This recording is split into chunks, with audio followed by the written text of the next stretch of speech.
একটি শিক্ষণীয় গল্প। তো ভিডিওটা সবাই শেষ পর্যন্ত দেখবেন। হঠাৎ খেয়াল করলাম আজ রাত 12টায় আমার এমবির ম্যাচ শেষ হয়ে যাবে।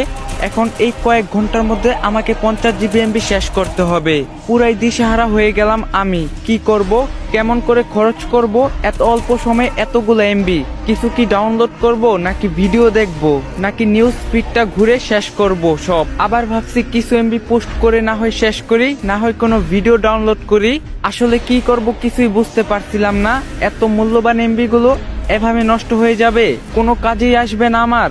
ঠিক তখনই কেন জানি আমার মনে হলো, হায় আল্লাহ, যদি আমি জানতে পারি যে আজ রাত 12টায় আমি মারা যাব, আমার হাতে তো আর মাত্র কয়েক ঘন্টা সময় আছে, তখন তাহলে আমি কি করব?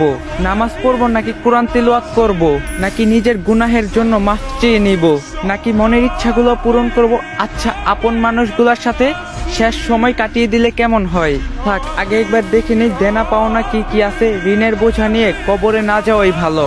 ও আল্লাহ, বলে দাও আসলে কি করব এই অল্প সময়ের মধ্যে? আসলে কি করা উচিত? আপনারাও একটু ভেবে দেখুন তো। সত্যি যদি জানতে পারেন যে এই দুনিয়ায় আজকেই আপনার শেষ দিন, তখন আপনি কি করবেন?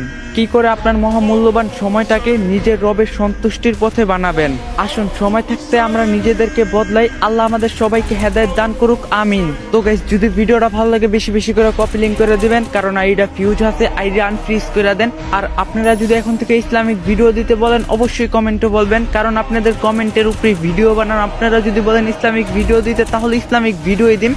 তো আর কথা বাড়াইলাম না, ভিডিওটা বেশি বেশি করে কপি লিঙ্ক করে দেন।